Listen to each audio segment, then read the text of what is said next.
लंबे चौड़े राज्य में महामारी के बीच स्वास्थ्य सुविधाओं की मांग अब गांव-गांव में होने लगी है। इसे पूरा करने के दौरान उत्तर प्रदेश ने कुछ रिकॉर्ड भी बनाए हैं। उत्तर प्रदेश अब कोरोना का सबसे ज्यादा टेस्ट करने वाला राज्य बन गया है।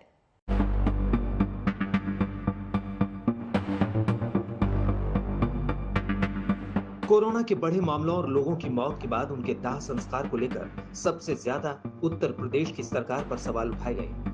मगर इन सब के बीच राज्य में महामारी पर काबू पाने की कोशिशें जारी हैं। इसी के तहत यूपी ने कोरोना टेस्टिंग में नया रिकॉर्ड बनाया है। यूपी एक दिन में सबसे ज्यादा 3,07,000 टेस्ट करने वाला पहला राज्य बन गया है। अब तक कुल मिलाकर 4,65,00,000 टेस्ट करने वाला भी यूपी पहला राज्य है।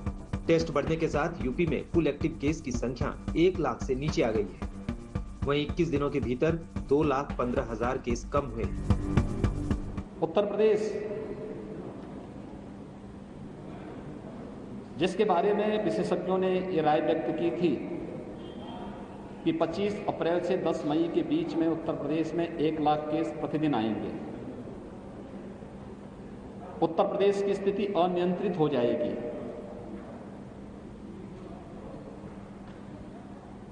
उसे सफलतापूर्वक आज नियंत्रित किया गया है। योगी सरकार के मुताबिक नौजवानों को वैक्सीन की सुरक्षा देने के मामले में भी वो पहला राज्य बन गया है। उसने 18 से 44 साल की उम्र के 10 लाख नौजवानों का वैक्सीनेशन किया है। यूपी सरकार की इन कोशिशों की तारीफ पीएम मोदी ने भी की है। जब योगी जी यूपी के मुख्यमंत्री बने और भारत सरकार और राज्य सरकार ने मिलकर के उन्होंने इस दिमागी बुखार के खिलाफ बहुत बड़ा अभियान शुरू किया, आप सब परिचित हैं, और काफी मात्रा में हम बच्चों की जिंदगी बचाने में आज सफल हुए हैं। काफी मात्रा में इस बीमारी को हम कंट्रोल में ला पाए। पीएम मोदी ने वाराणसी में कोरोना से लड़ाई के इंतजामों का जायजा लिया था। पीएम के संसदीय क्षेत्र की जिम्मेदारी संभाल रहे पूर्व नौकरशाह और बीजेपी एमएलसी ए.के. शर्मा की माने तो वाराणसी में भी हालात अब काबू में हैं। वहीं तीसरी लहर से निपटने की तैयारी भी की जा रही है। हमने पूर्वांचल के लगभग 10-12 जिलों के पीडियाट्रिशियंस की भी ऑनलाइन मीटिंग किया था। उसमें से छन करके काफी अच्छे पॉइंट्स आ रहे हैं। कुछ हमें करने हैं, कुछ उनको करने हैं। जैसे सर, एक जैसे पहली बात तो ये कि हम जिलों में पूर्वांचल के जो छोटे जिले हैं उनमें क्या हम किसी सामुदायिक आरोग्य स्वास्थ्य केंद्र को चिन्हित कर सकते हैं जो बच्चों के लिए एक स्पेशलिटी के रूप में डेवलप किया जा सके। कोरोना के नए मामले कम होने के बाद वाराणसी के 60% बेड खाली हो चुके हैं। वहीं पॉजिटिविटी रेट की दर भी कम हुई है। ऑक्सीजन की शुरुआत में जो कमी थी उसे भी दूर कर लिया गया है। कुमार अभिषेक, वाराणसी, आज तक। कोरोना की जंग में कैसे इंसानियत के सौदागर फायदा उठाने में लगे हैं। एम्बुलेंस से लेकर वेंटिलेटर तक की लूट मची हुई है। अपनों को बचाने की जंग लड़ रहे लोगों को लूटने के लिए डकैत घूम रहे हैं। देखिए हमारी ग्राउंड रिपोर्ट।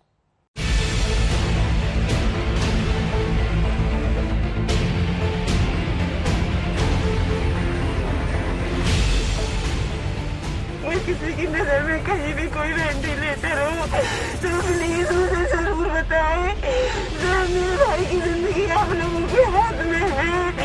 मुझे 4 से 5 घंटे। अपनों को बचाने के लिए सोशल मीडिया में गुहार लगाती ये लड़की आंखों में आंसू रुकने का नाम नहीं ले रही। जिसे एक वेंटिलेटर की तलाश थी, सोशल मीडिया में वीडियो वायरल होने के बाद वेंटिलेटर के इंतजाम होने की कॉल आई और यहाँ से शुरू हुआ लालच का वो खेल जिसने शीतल को तोड़ कर रख दिया। एम्बुलेंस चालक ने सिकंदराबाद से अलीगढ़ तक मरीजों को ले जाने के लिए 50,000 रुपए की मांग की। परिवार मजबूर था, राजी तो हो गया, लेकिन दुख अभी खत्म नहीं हुआ। मरीजों को एम्बुलेंस में डाल के अलीगढ़ पहुंचते कि शीतल के जीजा सुभाष की रास्ते में ही मौत हो गई और भाई की हालत अभी भी क्रिटिकल बनी हुई। जैसे तैसे आनंद फानन में शीतल अलीगढ़ अस्पताल के पास पहुंची तो पता चला कि वो अस्पताल नहीं बल्कि एक क्लिनिक है। लेकिन भाई को वेंटिलेटर की सख्त जरूरत थी तो शीतल रुक गई। वहीं एम्बुलेंस चालक ने शीतल के जीजा के डेड बॉडी लेकर खड़े रहने के लिए एक दिन के 25,000 रुपए की मांग की। क्या करता, मान गया। ना तो एम्बुलेंस से मेरे भाई को उतार रहे थे, कह रहे पहले 80,000 2 दिन का एडवांस आप करो और फिर आप 25,000 पर डे के मतलब पर सिलेंडर के हिसाब से ऑक्सीजन के से तब हम आपकी कोई हेल्प करेंगे। मैं और मेरे बड़े भाई, मेरे मित्र, हम लोग खड़े खड़े पसीना, क्योंकि हमारे पास ज़्यादा टाइम नहीं था। अब हम फंस गए कि हम करें क्या, क्योंकि उन्होंने तो 1.5 लाख से ऊपर का तो सिलेंडर की व्यवस्था, उन्होंने 25,000 8 सिलेंडर तो बहुत, आप देखो 1 लाख रुपए तो 4 सिलेंडर का हो गया, 2 लाख रुपए पर डे गए, उन्होंने ऑक्सीजन बता दी। मुसीबत यही नहीं थमने वाली थी। अस्पताल की ओर से कहा गया कि वेंटिलेटर का रोजाना का चार्ज 50,000 रुपए है। साथ ही डॉक्टर के हर विजिट पर 2,000 रुपए लगेंगे। डॉक्टर दिन में 3 बार विजिट करेगा। इसके साथ ही ऑक्सीजन सिलेंडर खत्म होने पर हर सिलेंडर पर 25,000 रुपए लगेंगे। इतने रुपयों की डिमांड सुन के शीतल टूट गई। इस बीच शीतल के पास बुलंदशहर से कॉल आया कि वहां सस्ते में वेंटिलेटर मिल रहा है। शीतल ने मरीज को वापस एम्बुलेंस से बुलंदशहर ले जाने की बात की तो 50,000 रुपए वापस जाने के और 15,000 रुपए एम्बुलेंस को शीतल के जीजा के डेड बॉडी रखने के लिए लिए गए। हॉस्पिटल गए हम तो उन्होंने कहा एम्बुलेंस हम यहाँ से जब ले जाएंगे पहले आप 50,000 वो प्लस में 50,000 जाने का हमें दीजिए। मैं उनके हाथ जोड़ रही थी, भाइयों ऐसा मत करो, हम आपके पैसे दे देंगे। उन्होंने कहा गाड़ी जब तक नहीं चलेगी तब तक आप हमें पैसे नहीं दे दोगे। मेरे दोस्त ने उनको पैसे दे दिए कि चलो तुम लेके चलो। उनको वहाँ पे 55,000 दिए, प्लस में उनसे कहा कि आपको बुलंदशहर हम पेशेंट उतारने से पहले पैसे दे देंगे। इलाज में देरी की वजह से शीतल के भाई ने भी दम तोड़ दिया। सोशल मीडिया में शीतल का वीडियो वायरल होने के बाद प्रशासन ने जांच के आदेश दिए। जब अस्पताल ने इस बारे में बात की तो उसने बताया कि पहले ही मरीज को एडमिट करने से मना कर दिया था। जो शख्स शीतल के अस्पताल का संचालक बनकर मिला था वो सिर्फ एक एम्बुलेंस ड्राइवर था। ये केस हमने कभी एंटरटेन किया ही नहीं, इसलिए हमें कुछ पता भी नहीं था कि क्या बवाल होने वाला है आने वाले वक्त में। ना हमारे पास कोई रिकॉर्ड है। क्यों? क्योंकि एम्बुलेंस के अंदर ही पेशेंट था, इंट्यूबेटेड पेशेंट था। हमारे डॉक्टर ने देखा और कहा कि इंट्यूबेटेड पेशेंट है, उन्होंने साफ मना कर दिया। और शीतल नाम की लेडी से तो मेरी पर्सनली कोई बात हुई नहीं। मुझसे तो शाकिर ने बात की थी, बाद में हमें अखबारों के जरिए पता चला उसने शीतल को ये कहा था कि वो डॉक्टर है, संचालक है, जो कि उसका कोई लेना देना नहीं होता, एम्बुलेंस का सर्विस चलाने वाला इंसान है। कहानी सिर्फ शीतल की नहीं, ऐसे कई परिवार हैं जो इस लालच और धोखाधड़ी का शिकार है। अलीगढ़ की रहने वाली मनीषा को उसके पति ने जीवन ज्योति अस्पताल में बुखार आने की वजह से 2 मई को भर्ती किया था। तब से मनीषा का अस्पताल में ही इलाज चल रहा था। 3 दिन पहले जब उसकी तबीयत बिगड़ने लगी तो उसे वेंटिलेटर पर शिफ्ट कर दिया गया। परिजन जब उसको दूसरे अस्पताल में ले जाने लगे और उसके लिए एम्बुलेंस को बुलाया तो एम्बुलेंस के साथ आए स्टाफ ने बताया कि मनीषा की मौत हो चुकी। अस्पताल प्रबंधन ने नरेंद्र को 4,68,000 रुपए का बिल भी पकड़ा दिया। पति का कहना है कि उसकी पत्नी की 2 दिन पहले ही मौत हो चुकी थी और वो बिल बढ़ाने के लिए मृत पत्नी को भी भर्ती ले रहा है। ठंडी पड़ी हुई है, इनकी 2 दिन पहले से डेथ हो चुकी है। आज हमने इनसे रिपोर्ट मांगी तो उन्होंने तुरंत हमें रिपोर्ट दी कि ये पॉजिटिव है, इसलिए तो होगी इनकी। मतलब आज भी ये बोल रहे हैं कि हमने हमारे कोई गुनाह नहीं है, आज इनकी है। हम ये चाहते हैं इसका इस हॉस्पिटल कार्रवाई हो, इस हॉस्पिटल सील करा जाए, तो जितनी कार्रवाई हो हम जो आज हमारे साथ हुआ है वो आगे किसी और के साथ ना हो। प्रशासन अब मामले की जांच कर रहा है, लेकिन सवाल वही कि आखिर कब ऐसे लोगों के खिलाफ एक्शन लिया जाएगा। जब कीमत सरकार की ओर से कोविड मरीज के लिए तय की गई है तो इतने लंबे बिल क्यों?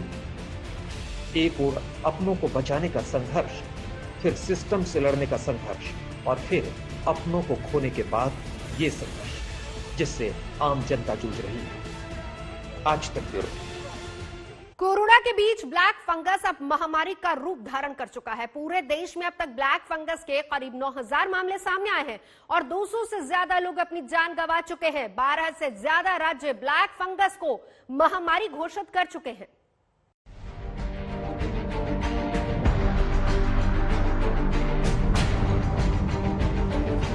ब्लैक फंगस के सबसे ज्यादा मामले दर्ज करने वाले राज्य गुजरात में शुक्रवार को देश में पहली बार 13 साल के बच्चे में ब्लैक फंगस का केस आया।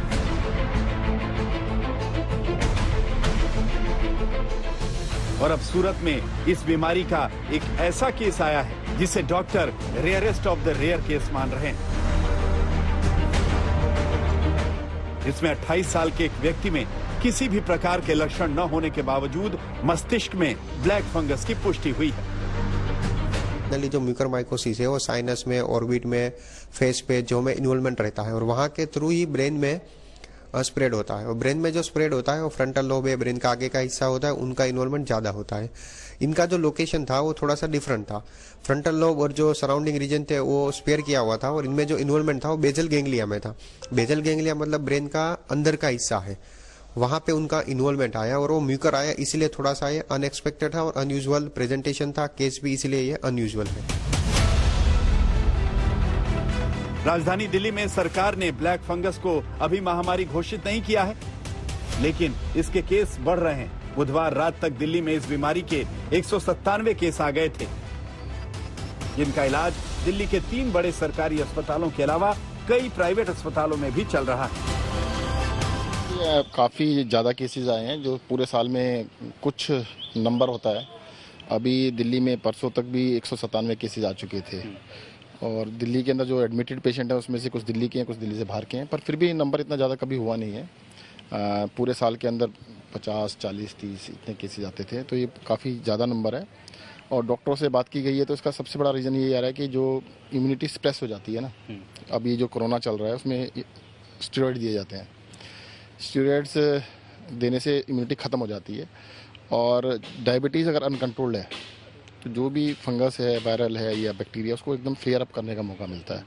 तो उसकी वजह से इम्यूनिटी जीरो है और जो फंगस है उससे एकदम से फ्लेयर अप हो गया। कोरोना महामारी के बीच जानलेवा ब्लैक फंगस अब किसी एक राज्य का संकट नहीं रह गया। गुजरात, महाराष्ट्र, मध्य प्रदेश, आंध्र प्रदेश, कर्नाटक समेत कई राज्यों में ब्लैक फंगस के मामले तेजी से आ रहे हैं। उत्तर प्रदेश, राजस्थान और पंजाब समेत करीब 15 राज्यों में इसे महामारी घोषित किया जा चुका है। लेकिन चिंता की बात यह है कि ब्लैक फंगस के इलाज में इस्तेमाल की जाने वाली दवा और इंजेक्शन की भारी कमी है। वो इंजेक्शन क्योंकि अभी पूरे भारतवर्ष में भी कंपनियों द्वारा बहुत कम सप्लाई दे रही है, इसलिए उसका पूरा वितरण, उस कंपनी के उत्पादन का, उस इंजेक्शन का वितरण ये केंद्र सरकार ने स्वयं अपने हाथ में ले लिया है और सभी राज्यों को संख्या के आधार पर वो वितरण करना शुरू कर दिया। हमको भी थोड़ा थोड़ा करके मिलता है तो हम लोग अपने मेडिकल कॉलेजेस में जहाँ ज़्यादा इसकी बीमारियाँ के आ रही है वहाँ हम लोग भेज रहे हैं। 700 वाइल पहले दिए, अब लगभग 2000 वाइल उन्होंने दिए हैं, लेकिन भारत सरकार से हम बराबर ये कम्युनिकेट कर रहे हैं, आग्रह कर रहे हैं कि जितने हमारे मरीज हैं उनकी संख्या के अनुपात में हमें ब्लैक फंगस की भी दवाई पर्याप्त मात्रा में राजस्थान को दें, ताकि हम अपने लोगों को इस गंभीर बीमारी से निजात दिला सकें, उनका ट्रीटमेंट टाइमली कर सकें। राज्य सरकारें कह रही हैं कि केंद्र की तरफ से ब्लैक फंगस की दवाओं का आवंटन जरूरत से बहुत कम है। केंद्रीय मंत्री मनसुख मंडाविया के मुताबिक ब्लैक फंगस के केस वाले सभी राज्यों और केंद्र शासित प्रदेशों को एम्फोटेरेसिन बी की 23,680 शीशियों की आपूर्ति केंद्र सरकार द्वारा की गई। ये आपूर्ति देश भर में अब तक पाए गए ब्लैक फंगस के 8,848 मरीजों के लिए दी गई है। ब्लैक फंगस के इलाज के लिए सामान्य तौर पर 28 दिनों के लिए प्रतिदिन 5 से 8 इंजेक्शन की जरूरत होती है, यानी एक मरीज को 150 से 250 इंजेक्शन लगते हैं। कई राज्य सरकारें कंपनियों से सीधे दवा का आयात भी कर रही हैं, लेकिन देश में एम्फोटेरेसिन बी का जितना उत्पादन होता है, डिमांड उससे कई गुना ज्यादा बढ़ चुकी है। पूरे देश में कमी है, पूरे जितनी भी सप्लाई है वो केंद्र सरकार के हाथ में है। हमने कुछ कंपनी से बात की थी तो उन्होंने देने के लिए हाँ कर दी थी, पर परसों से केंद्र सरकार ने अपने हाथ में सारा डिस्ट्रीब्यूशन ले लिया है। तो जितने भी इंजेक्शन है केंद्र सरकार कोटा बना के दे रही है और जो भी आ रहे हैं हम उसी को तुरंत हॉस्पिटल्स को डिस्ट्रीब्यूट कर रहे हैं। हॉस्पिटल के अंदर क्या है कि ये घर पे इलाज नहीं हो सकता, ओपीडी का इलाज नहीं हो सकता, ये एडमिट होकर ही हो सकता है और सभी हॉस्पिटल्स के लिए हमने पूरा सिस्टम बना दिया है, पर किल्लत है, बिल्कुल कमी है। बीमारी एकदम सामने आई है और मार्केट में इसकी दवा जितनी मात्रा में चाहिए उतनी मौजूद नहीं है। हम हासिल करने की कोशिश कर रहे हैं, थोड़ी बहुत हमें मिली भी है, लेकिन मरीज बहुत ज़्यादा है। 268 मरीज आज की तारीख तक इसके आ चुके हैं। केंद्र सरकार भी इंपोर्ट कर रही है, वहाँ भी हमने एप्लीकेशन लगाई है कि वहाँ से 12,000 वायल्स हमें मिले। लेकिन कल हमने मीटिंग करके तय किया है कि हम डायरेक्ट भी इंपोर्ट करेंगे। केंद्र सरकार ने एम्फोटेरिसिन बी के उत्पादन को बढ़ाने के लिए जरूरी कदम उठाने शुरू कर दिए हैं।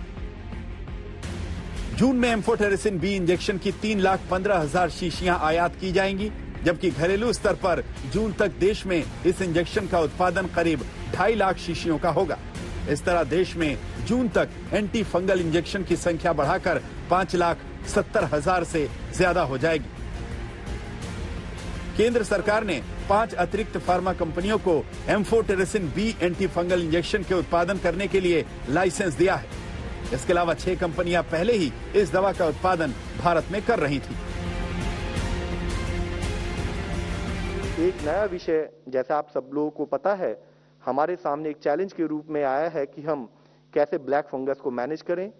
उससे संबंधित एम्फोटेरिसिन बी, जो कि एक एंटी फंगल ड्रग है, जो देश में लिमिटेड सप्लाई में शुरू में अवेलेबल थी, उसको बढ़ाया जा रहा है, जिसके लिए 2 तरीके से एफर्ट किए जा रहे हैं कि कैसे हम सप्लाई को बढ़ाएं और कैसे उसकी अवेलेबिलिटी को और फर्दर बढ़ाने के काम करें, जिसके तहत 5 एडिशनल मैन्युफैक्चरर्स को देश में लाइसेंस दिलवाने का कार्य ministry of pharma, ministry of health coordination से कर रही है। ब्लैक फंगस की बीमारी बेहद जानलेवा है। अगर वक्त पर दवा ना मिले तो मौत की आशंका बेहद ज्यादा होती है। अगर देश में ब्लैक फंगस के केस इसी तरह तेजी से बढ़े और दवा की कमी दूर नहीं हुई तो हालात बेहद खराब हो सकते हैं। सूरत से संजय सिंह राठौड़ और दिल्ली से मिलन शर्मा के साथ आज तक ब्यूरो। उधर वैक्सीनेशन की कमी की चिंताजनक खबरें आ रही हैं। दिल्ली के मुख्यमंत्री ने कह दिया है कि 18+ के ऊपर वालों को फिलहाल वैक्सीन नहीं लगाई जा सकती, लिहाजा वैक्सीनेशन सेंटर्स को बंद करना पड़ रहा है।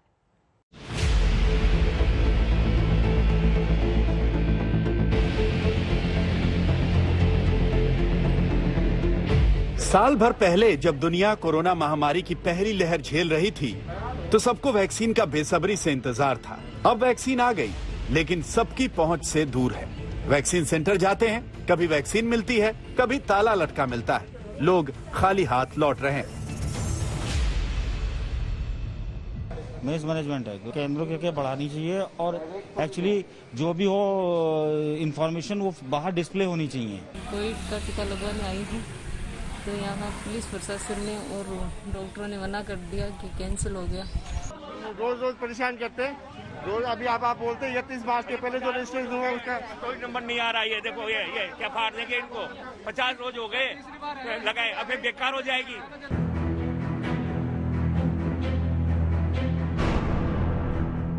सवाल उठने लगे कि क्या भारत में दुनिया का सबसे बड़ा वैक्सीनेशन प्रोग्राम पटरी से उतर गया है? क्या भारत कोविड-19 की दूसरी लहर के साथ वैक्सीन की कमी से भी जूझ रहा है? आज दिल्ली के मुख्यमंत्री अरविंद केजरीवाल ने पैनिक बटन दबाते हुए साफ कर दिया कि राजधानी में 18 साल के ऊपर वालों के लिए वैक्सीन सेंटर के शटर गिर गए हैं, यानी युवाओं के लिए वैक्सीन खत्म हो गई है। आज से दिल्ली में युवाओं का वैक्सीनेशन बंद हो गया है। केंद्र सरकार ने युवाओं के लिए जितने वैक्सीन भेजे थे वो खत्म हो गए हैं, इसलिए युवाओं के वैक्सीनेशन सेंटर आज से बंद किए जा रहे हैं। कुछ एक वैक्सीन की डोजेस बची हैं, वो कुछ एक सेंटर्स में दी जा रही हैं, वो भी शाम तक खत्म हो जाएंगी।